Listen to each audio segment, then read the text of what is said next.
Este es un viaje a través de un continente extraordinario. Un viaje a través del espacio y del tiempo. En nuestro camino descubriremos las huellas de los antiguos océanos y desenterraremos restos de bosques tropicales en las cumbres de las montañas. Los dinosaurios serán nuestros compañeros de viaje. Nos encontraremos con los neandertales y seremos testigos de un accidente cósmico que estuvo a punto de destruirlo todo. Conoceremos a los cazadores y a sus presas. Y acompañaremos a Europa en su largo viaje alrededor de nuestro planeta.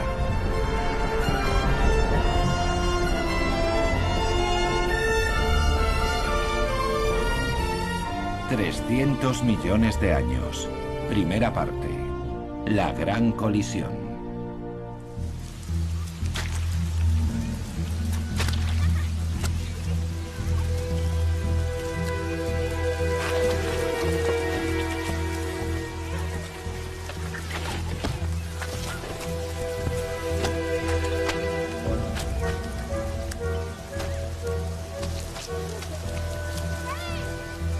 Hace 100 años, muchos ya eran conscientes de la existencia de ciertos animales antiguos y misteriosos. Una y otra vez salían a la superficie evidencias de una Alemania mucho más antigua, un lugar habitado por extrañas criaturas. Este solo fue un hallazgo más de aquellos tiempos prehistóricos. Los huesos de un animal legendario. La era de los dinosaurios había comenzado. Ellos dominarían la Tierra durante los siguientes 150 millones de años.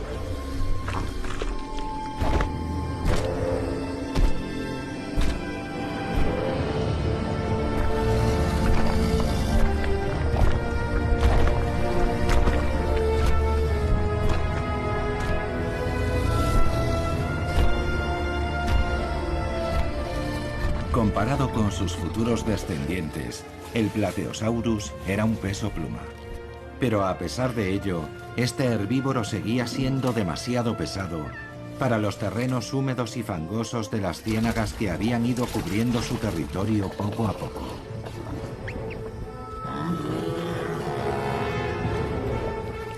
El viscoso limo los engullía como arenas movedizas.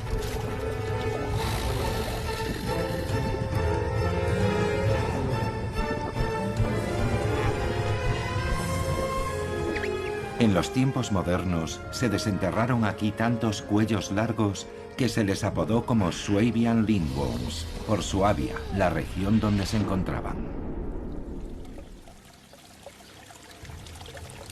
Estas criaturas señalan el comienzo de la historia de los dinosaurios. Aquel hueso solo era la punta del iceberg. Pero antes demos un gran salto hacia atrás.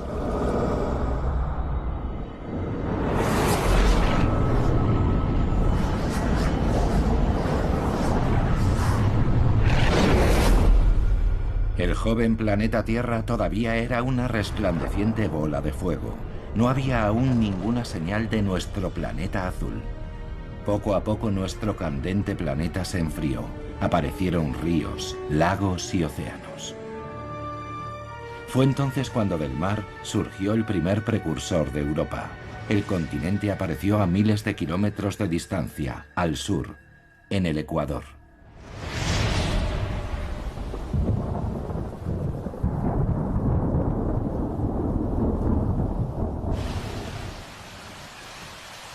Actualmente se conoce a aquella era remota como el período carbonífero o era del carbón.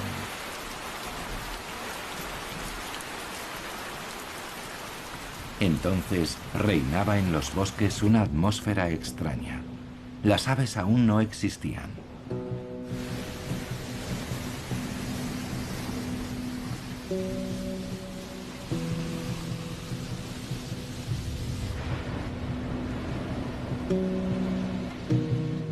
El clima era húmedo y caluroso. El oxígeno era muy abundante. Más altos, más lejos, más largos. Los helechos alcanzaban alturas de hasta 20 metros. Los gigantescos ciempiés prehistóricos llegaban a medir 2 metros de largo.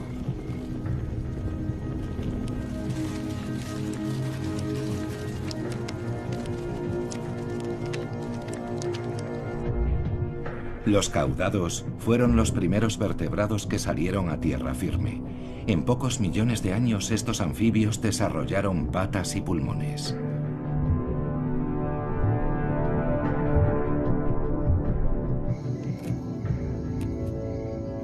Y por primera vez, los animales conquistaron el aire. Las libélulas gigantes patrullaban las alturas, con 4 alas que se movían independientemente, como las de sus modernos descendientes, eran hábiles cazadoras.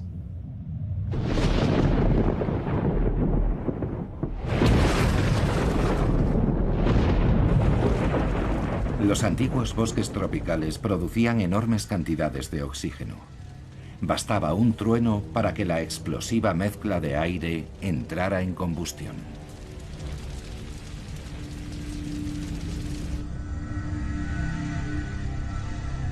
En aquel momento Europa estaba situada en la intersección de 2 vastas masas continentales. La colisión entre ellas originó una cordillera montañosa que podría haber sido tan alta como los Alpes actuales si no hubiera comenzado a desmoronarse tan deprisa como se había formado. Los bosques pantanosos quedaron sepultados bajo los escombros de esas montañas, pero volvían a crecer de nuevo, solo para volver a ser inundados por las aguas del océano, que los cubrían con detritos rocosos y arenosos, un proceso que duraba millones de años. Sin oxígeno las plantas no se pudrían. Primero se convertían en turba, luego en lignito y finalmente en hulla.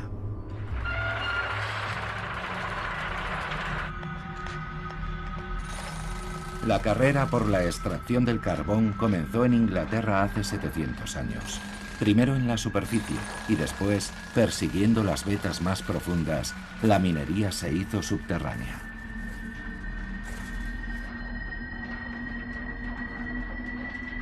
La energía almacenada inicialmente en las plantas iba una vez más a salir a la luz.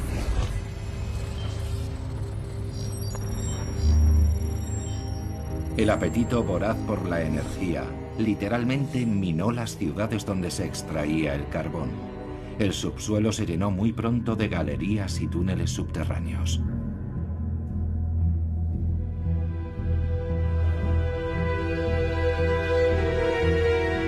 Mientras tanto, en la superficie se construían centrales eléctricas alimentadas con carbón. Esas instalaciones convertían los combustibles fósiles en energía, contribuyendo así al progreso y al crecimiento económico.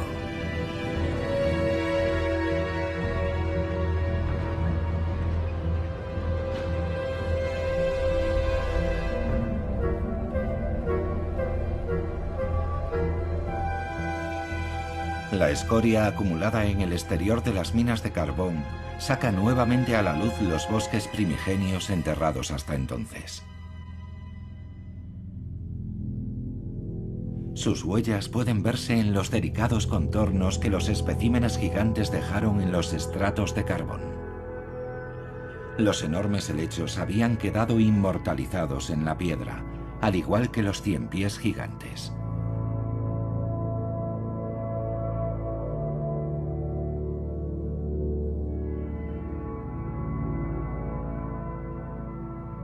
Los troncos de 40 metros de altura de los árboles sigilaria también habían dejado su huella.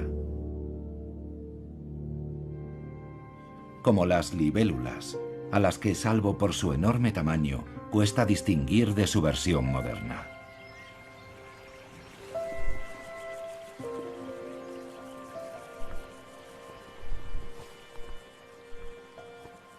El diseño de la espectacular libélula apenas ha cambiado en millones de años.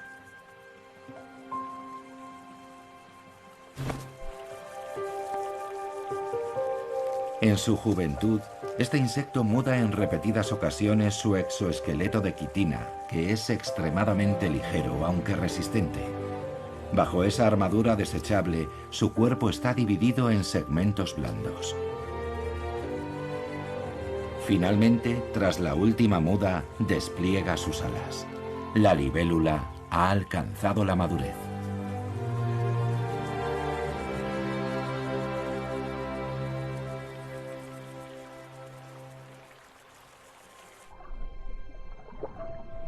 Los descendientes de los caudados tampoco se han reinventado a sí mismos.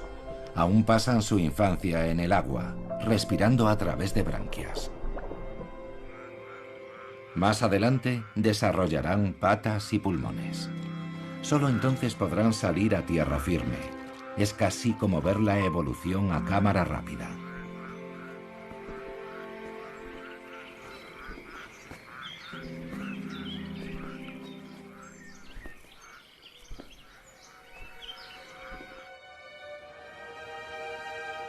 En la Europa central de la prehistoria, aquí se alzaba una enorme cordillera montañosa, de la que no queda ya casi nada. La erosión desgastó esa cordillera del período carbonífero prácticamente hasta su desaparición. La erosión de sus cumbres llenó los valles de rocalla. Lo que queda son los vestigios de las cordilleras del Carbonífero del sur, del este y del oeste de Europa occidental, los Sudetes, el macizo del Rin y las Ardenas. A menudo el agua se acumulaba sobre los estratos arcillosos impermeables del suelo de los valles, creando lagos. Contemplando el verde paisaje actual, cuesta imaginar que antaño se agitara aquí un océano primigenio.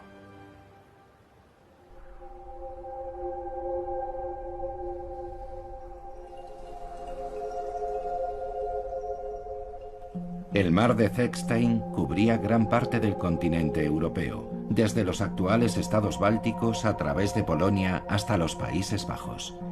Aún no había ninguna señal del desastre que tendría lugar en la era posterior al período carbonífero.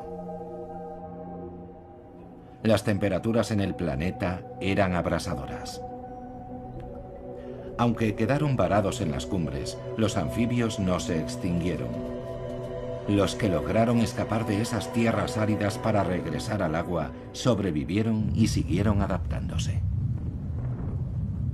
Las nubes de lluvia que se formaban sobre el mar rara vez alcanzaban el interior de la masa continental, y sin la lluvia aparecieron vastas regiones desérticas. Los reptiles, con pieles y huevos resistentes a la evaporación, adquirieron una ventaja decisiva en el abrasador clima desértico.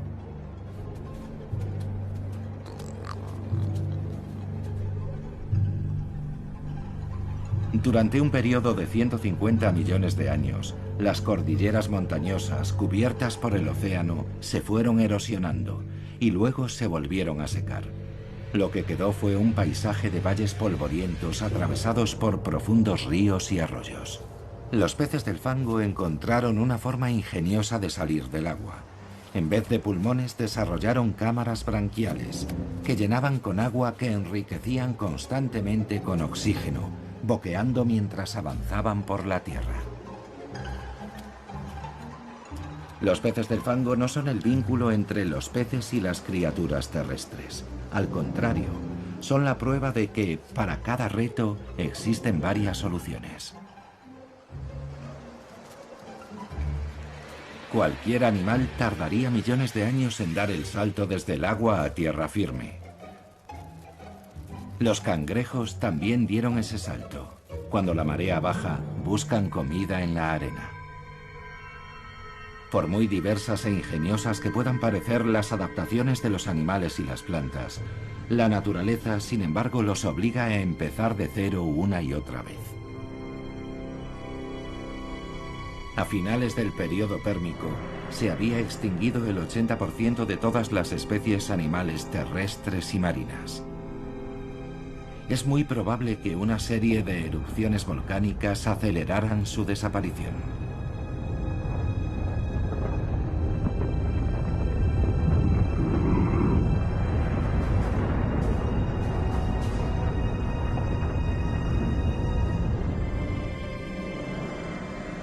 El clima era un caos. Las algas proliferaron y las bacterias devoradoras de oxígeno crearon zonas muertas en los océanos, envenenando toda la vida marina. A lo largo de la historia del planeta se han sucedido repetidamente extinciones masivas similares, que causaron la desaparición de grupos enteros de animales.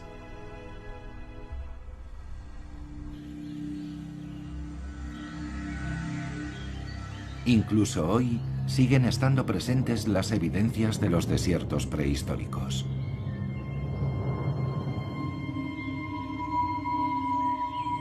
En el bosque del Palatinado, situado en la frontera franco-alemana, se formaron depósitos de arena y arcilla cuyos estratos alcanzan los 400 metros de altura. La colorida arenisca cubría antaño todos los valles, incluido todo el bosque del Palatinado.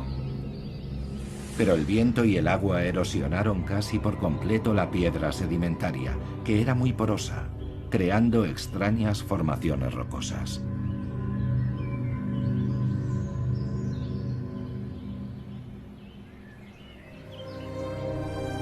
Y el bosque del Palatinado no es el único en Europa que ha cambiado. En todo el continente los helechos arbóreos gigantes fueron reemplazados por otras especies, píceas, hayas, robles y pinos. A primera vista este mar de árboles parece vacío y monótono, pero en realidad está lleno de vida y de sorpresas. En el sur del continente, el pino mediterráneo cubre todo el paisaje. En Europa central y oriental es el haya, y más al norte se extiende la taiga.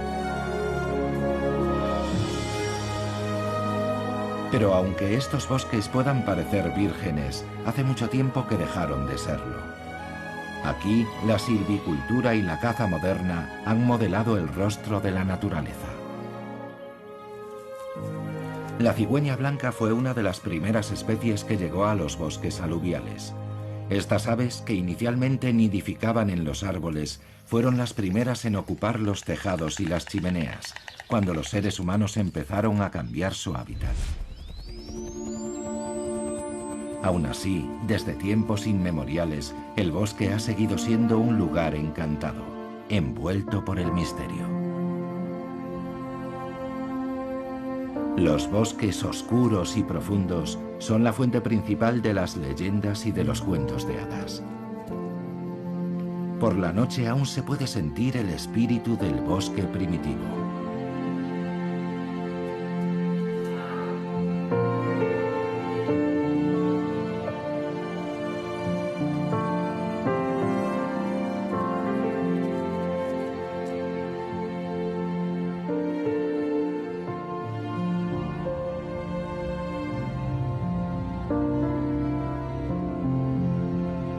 Sin embargo, en algunos lugares, el sueño del antiguo bosque se convirtió en una pesadilla. Durante siglos, el carbón almacenado durante el periodo carbonífero se esparció por la atmósfera desde los hornos y las chimeneas de las fábricas, impulsando el cambio climático. Pero en otros lugares también se plantaron hileras de píceas, creando frágiles plantaciones forestales.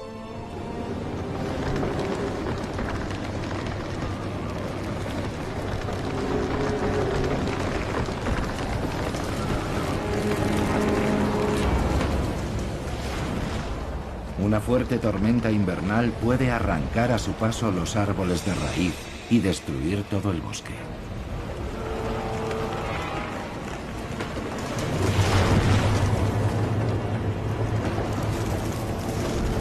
Y cuando suceden esos desastres naturales, solo podemos contemplar impotentes cómo se vienen abajo los esfuerzos de muchos años de reforestación.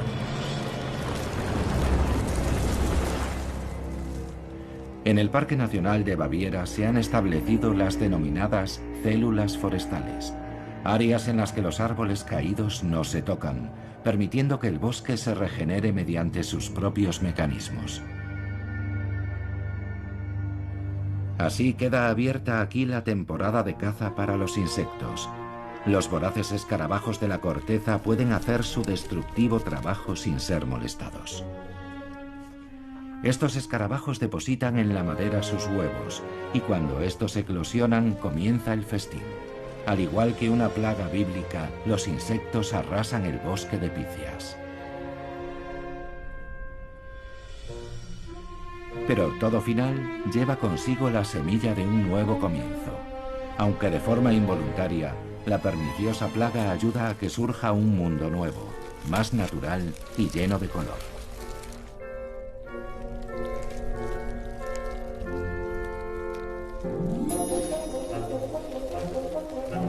Los hongos contribuyen descomponiendo la madera, de la que nacerá el bosque del futuro.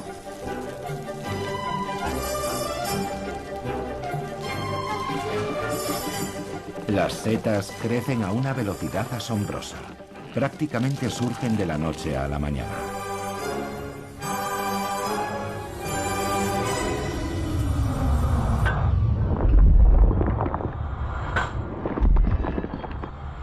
Todo ello hace que resulte difícil comprender la lentitud con la que la vida se transforma en piedra. De hecho, aun cuando parezca inmóvil, la naturaleza siempre está en un estado de cambio permanente. Continentes enteros migran, animales y especies vegetales desaparecen y surgen otras nuevas. Pero para nuestra percepción, los periodos de tiempo son tan gigantescos que solo podemos intuir el alcance de los cambios.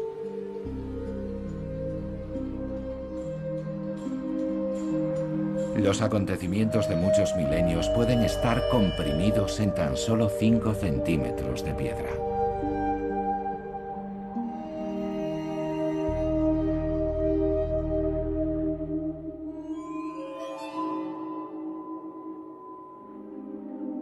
En una cantera de Baviera se revelan las evidencias de la prehistoria. Cuando se excavan sus diferentes capas, salen a la luz nuevos testigos silenciosos de una era desaparecida. Entonces toda la región estaba al borde del mar, con lagunas superficiales cerca de la orilla. Bajo el agua, los arrecifes de corales cubrían la costa. Pero en las proximidades de la orilla, las cosas comenzaban a agitarse.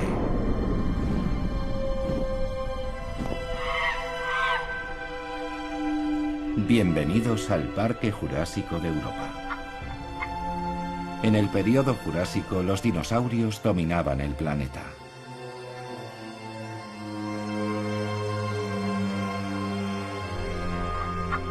Hábiles voladores, cazadores veloces y gigantes blindados, los dinosaurios conquistaron prácticamente cada rincón de cada hábitat.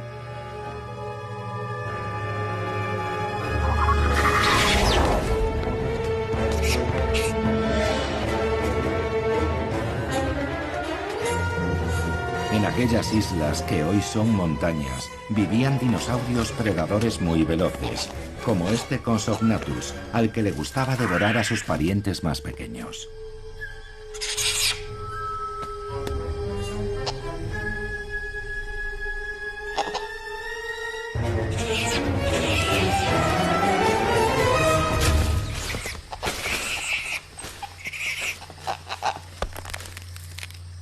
Aquella era salvaje fue testigo del nacimiento de una extraña criatura, con garras y una larga cola ósea, el Archaeopteryx. El primer fósil de Archaeopteryx se descubrió en 1860 en una cantera de piedra caliza de Solnhofen, una pequeña ciudad de Baviera. Era una pluma. Muy pronto se encontraría el primer esqueleto fosilizado de un dinosaurio con plumas, un ave tal vez. Aquellos hallazgos plantearon nuevas preguntas. Charles Darwin acababa de publicar su teoría sobre el origen de las especies. Muy pronto aquel fósil se vio envuelto en una batalla entre evolucionistas. Uno de los bandos lo consideraba la prueba de que las aves procedían de los dinosaurios. Para el otro bando solo era una anomalía exótica, no un vínculo entre las dos especies. Se equivocaban. Cada estrato de piedra caliza de Solnhofen sacaba a la luz un nuevo fósil que originaba una nueva polémica.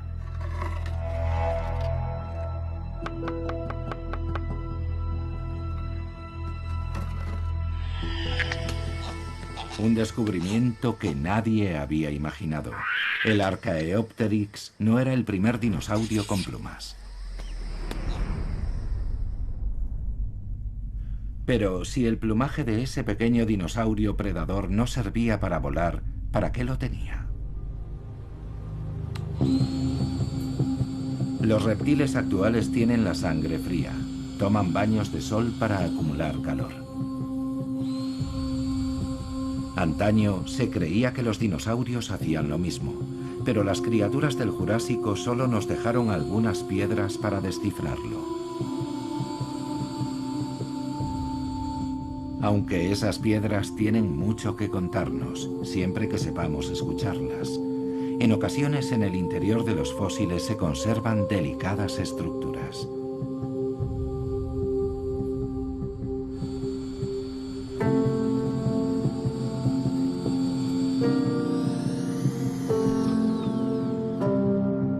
En la Universidad de Bonn, los investigadores examinan esas microestructuras.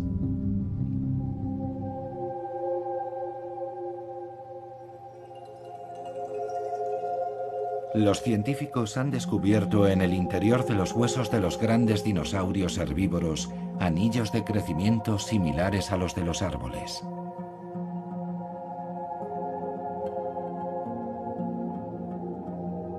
Las muestras de médula de los huesos muestran que en muchos dinosaurios los anillos aparecen espaciados en grandes intervalos. Debieron de crecer muy deprisa, algo que solo pueden hacer los animales de sangre caliente. La historia debe ser reescrita una vez más.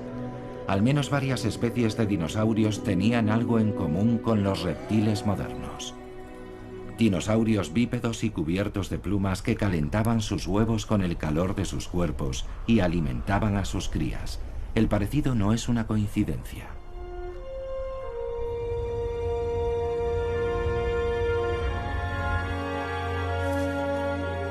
El águila real, que aquí sale en busca de una presa, desciende de los dinosaurios, al igual que el mirlo común y la golondrina.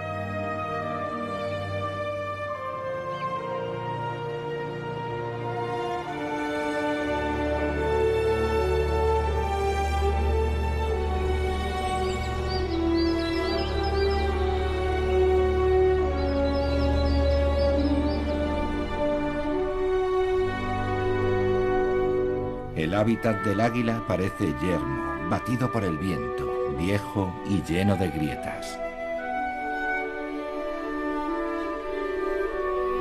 Pero las apariencias son engañosas. Las montañas de los Alpes son relativamente jóvenes. Hace solo 200 millones de años aún seguían bajo el mar. Hoy, las huellas del antiguo océano siguen encerradas en el interior de la piedra caliza alpina de Dachstein. Desde hace tiempo, las misteriosas huellas del macizo de Dachstein nos plantean preguntas desconcertantes. Estos son los descendientes de los habitantes de un océano cálido, del que los Alpes aún tenían que emerger. Entonces, gran parte de la región alpina tenía el aspecto de un paisaje tropical submarino. Más al sur, una profunda fosa separaba el continente africano del continente europeo. El mar llenaba esta fosa, y las playas estaban delimitadas por arrecifes de hasta 1000 metros de altura.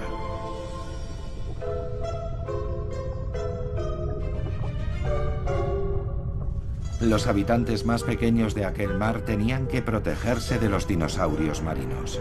Incluso en la oscuridad, los arrecifes alpinos no eran un lugar seguro.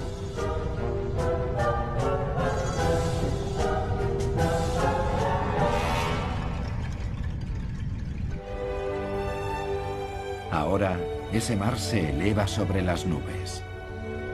El lecho marino se plegó formando una cordillera. Sus 1000 kilómetros de longitud se estrujaron como un acordeón, y ahora solo tienen 100 kilómetros de anchura. Este escarpado paisaje montañoso es el resultado de la colisión de dos continentes. El continente africano presionaba desde el sur contra Europa. De una forma increíblemente lenta, la corteza terrestre se partió, se elevó y se amontonó en diferentes capas. Y así, desde el fondo de un antiguo océano, los Alpes calizos se elevaron hasta alcanzar una gran altura.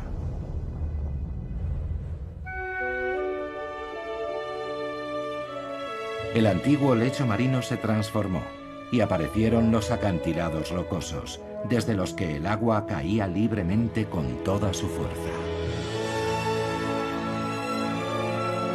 La energía constante del agua volvió poco a poco a erosionar la montaña.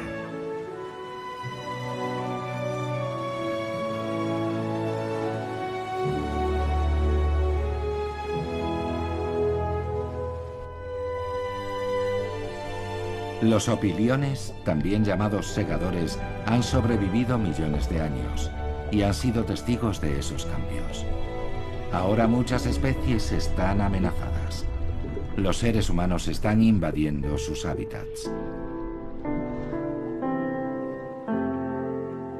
El mundo submarino de los lagos alpinos resulta tan misterioso como los océanos prehistóricos. También aquí la evolución ha creado estrategias de supervivencia de una creatividad extraordinaria. Estos lagos cristalinos, aunque pobres en nutrientes, son el hogar de las utricularias. Estas primitivas plantas acuáticas tienen una forma especial de satisfacer sus necesidades dietéticas. Para obtener el nitrógeno que necesitan, las utricularias complementan su dieta con pequeños cangrejos y lombrices.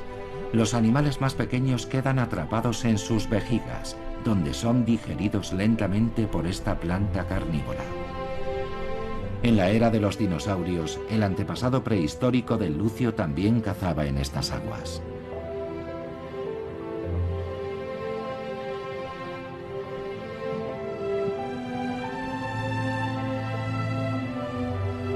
A 600 metros de altura sobre el nivel actual del mar se encuentra el lago Königssee, o Lago del Rey. Aquí, el lucio y las plantas carnívoras cazan sobre los vestigios de los arrecifes de coral, que se elevaron hasta una altitud muy superior al límite arbóreo.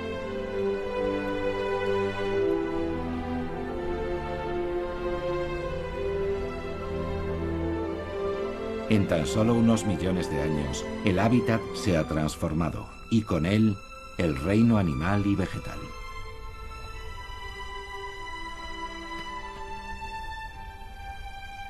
La marmota, que vive a una altitud de 1000 metros, está perfectamente adaptada al clima alpino. A diferencia de otros mamíferos, es incapaz de jadear para enfriar su cuerpo. En un clima más cálido, la marmota no sobreviviría a los rigores de sus continuas guerras territoriales.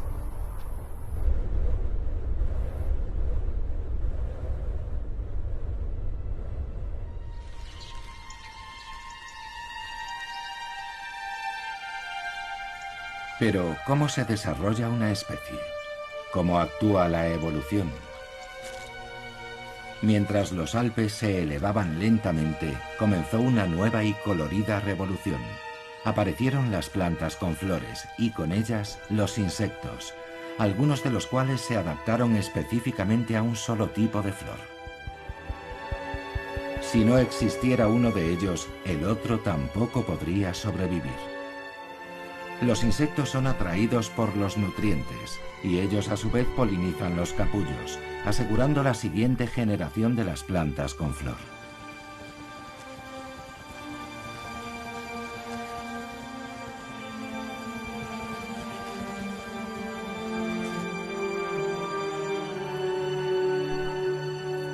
Aún se desconoce exactamente cómo empezó esta interacción o adaptación mutua.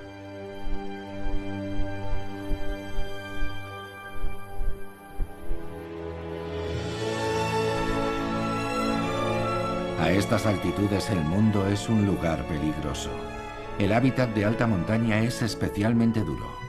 La temperatura desciende 1 grado cada metro de altitud y la diversidad vegetal disminuye. Por eso las plantas que consiguen sobrevivir aquí, a pesar del frío extremo, el sol y la aridez, son auténticas especialistas. En este territorio inhóspito en el que casi ninguna especie arbórea puede sobrevivir hoy, prolifera el pino cembro. Se toma su tiempo para crecer y puede vivir más de 1000 años. Con sus troncos sinuosos y su recia madera, desafían las tormentas y los vientos polares que a menudo azotan estas cumbres. El destino del cascanueces está unido al de los pinos. Año tras año, este pequeño descendiente plumado de los dinosaurios almacena meticulosamente sus piñones.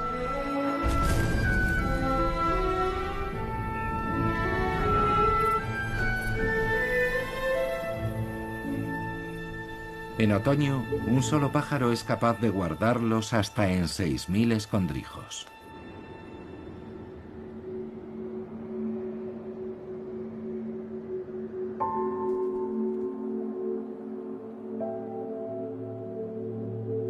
Cuando llega el invierno, el cascanueces regresa a sus almacenes. Puede recordar la mayoría de ellos, pero no todos. Muchas de las semillas olvidadas en esos escondrijos brotarán en primavera, permitiendo que crezcan nuevos árboles. De forma que el cascanueces no solo se alimenta gracias al pino suizo, también asegura la existencia y la continuidad de la especie. El delicado equilibrio de la naturaleza en el límite del bosque.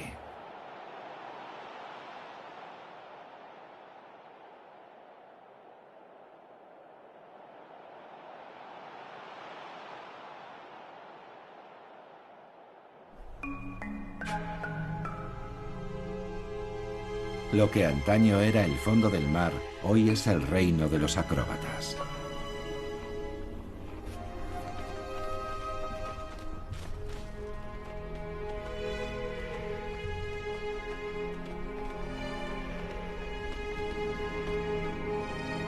Bajo la mirada atenta del águila, un rebeco joven explora nuevos caminos.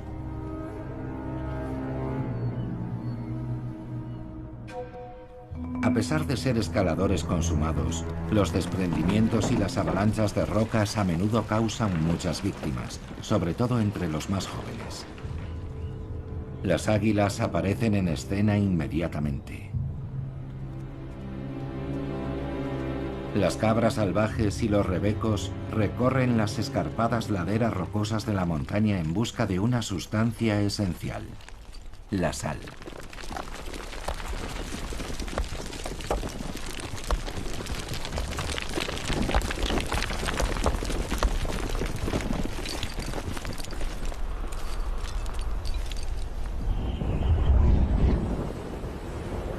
Durante el viaje del continente al norte desde el Ecuador, el sol secó sus mares menos profundos, transformándolos en desiertos de sal. Los océanos del período pérmico también dejaron su huella aquí, en el extremo sur de Alemania. Actualmente esos estratos salinos atraviesan las rocas de los Alpes de Berchtesgaden.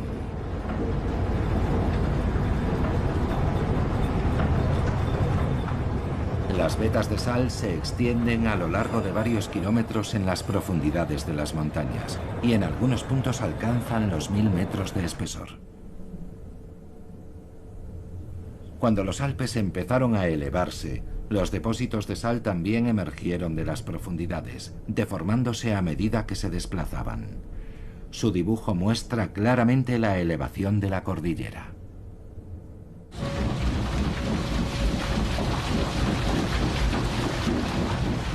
En Berchtesgaden se extrae la sal desde hace más de 500 años. Las perforadoras siguen las vetas de sal en el interior de la montaña. Los pozos y los túneles penetran en las profundidades de la roca de sal.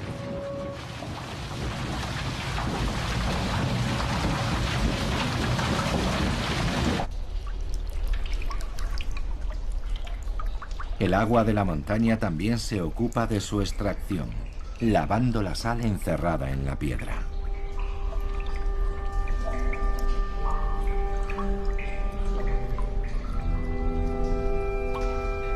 Esta salmuera es casi tan salada como el agua del Mar Muerto.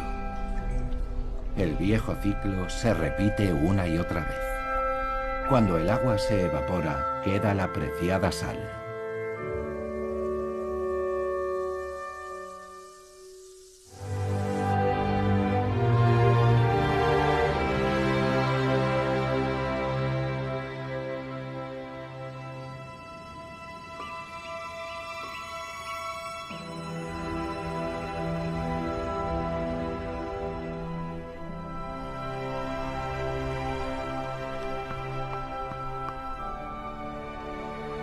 Centenares de millones de años han dejado su marca en las rocas, dando a Europa su aspecto siempre cambiante.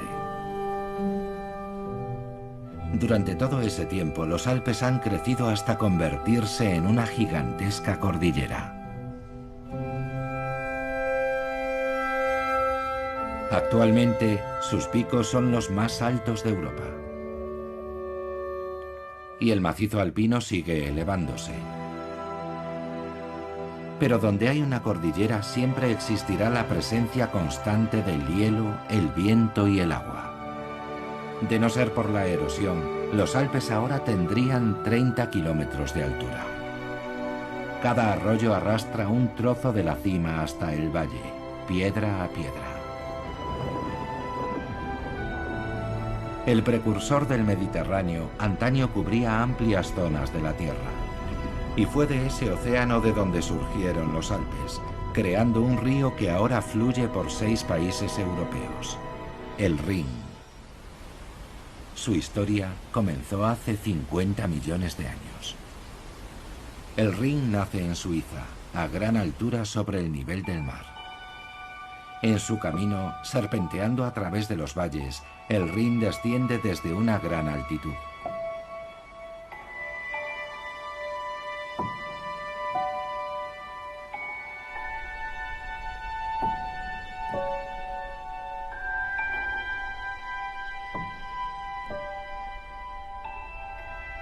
El Rin alpino arrastra a su paso arena y piedras debido a la erosión de las cumbres de la cordillera.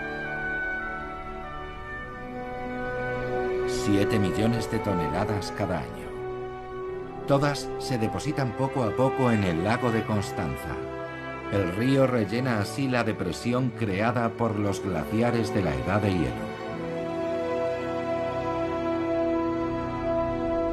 El mismo lago de Constanza fue labrado sobre la corteza por las lenguas de los glaciares. En su retirada, estos dejaron un gran lago formado por el agua del deshielo, rodeado de altos muros de rocas. Cuando esos diques reventaron, el Rin alpino se abrió paso hacia el oeste, uniéndose al todavía joven Rin superior.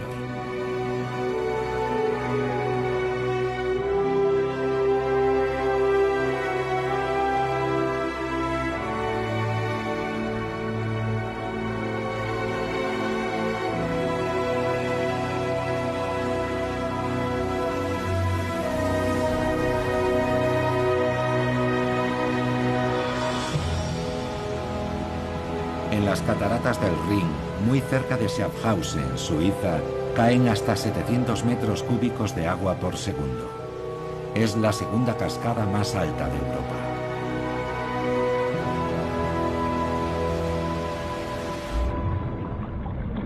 Para los peces, el viaje río arriba acaba aquí, salvo para la anguila. Sus raíces se remontan a hace millones de años. Desde la perspectiva evolucionista, la anguila es un diseño antiguo, pero que bajo ningún concepto está anticuado. La anguila puede salir de su elemento para evitar las cataratas a través de una ruta terrestre.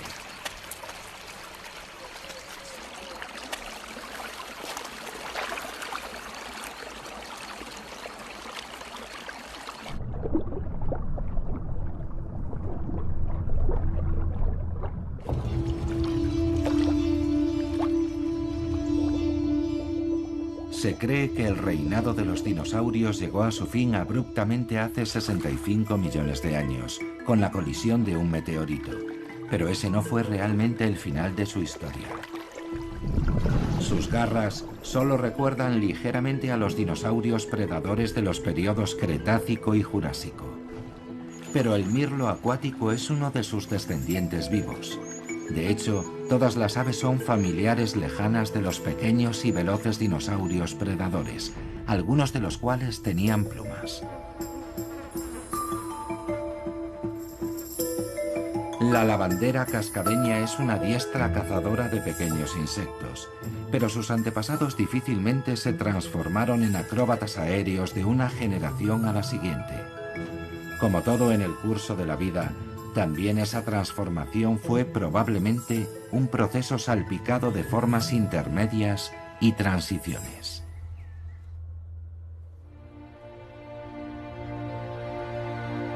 Nada más atravesar Schaffhausen, el Rin entra en Alemania, bordeando la frontera de la Selva Negra, un bosque famoso en todo el mundo. El territorio del urogallo se extiende bajo las sombras de las coníferas de montaña. El macho no es un as del vuelo, pero presume de un plumaje espectacular que demuestra a las hembras que su pretendiente sería una pareja sana.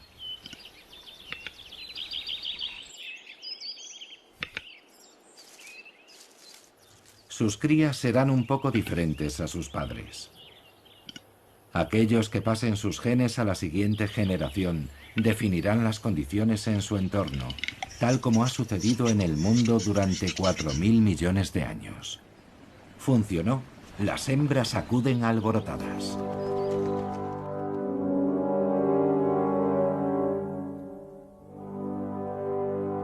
Algunos miembros del reino vegetal también han sobrevivido a las extinciones masivas del planeta. Las primeras coníferas aparecieron hace mucho tiempo, en el período carbonífero. El abeto blanco es uno de sus ancestros. Crecen en las colinas de las regiones del centro y del sur de Europa y pueden alcanzar los 65 metros de altura. Estos árboles son un ejemplo vivo de los trucos que la evolución ha empleado con gran éxito desde tiempo inmemorial. Producen semillas protegidas y ricas en nutrientes y también polen aéreo, todo en un solo árbol.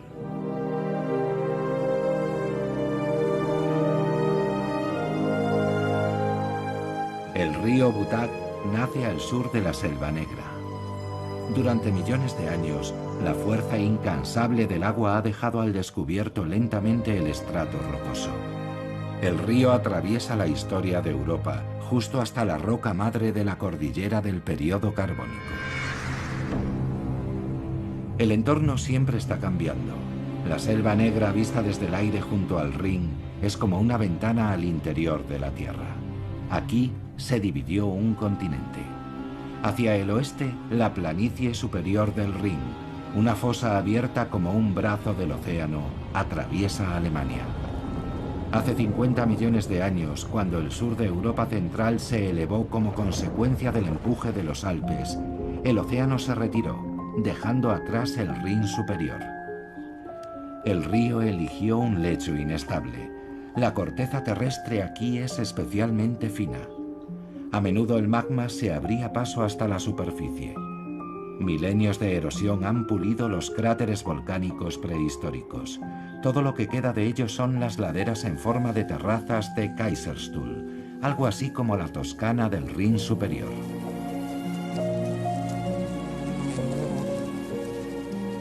Los volcanes extintos son un terreno fértil para muchas formas de vida.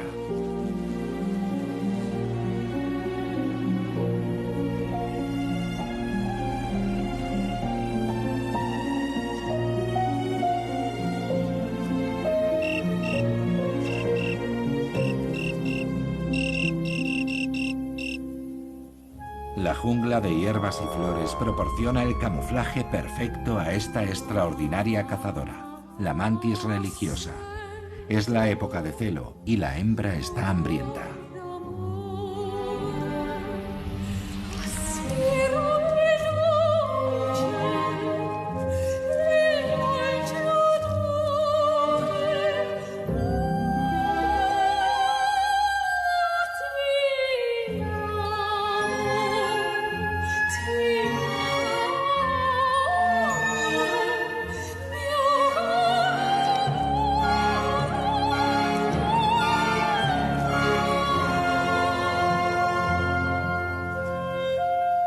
El lagarto permanece completamente impertérrito ante el letal encuentro.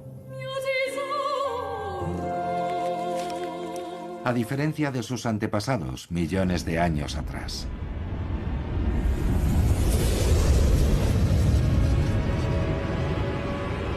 Esta colisión pudo ser el final de la era de los dinosaurios.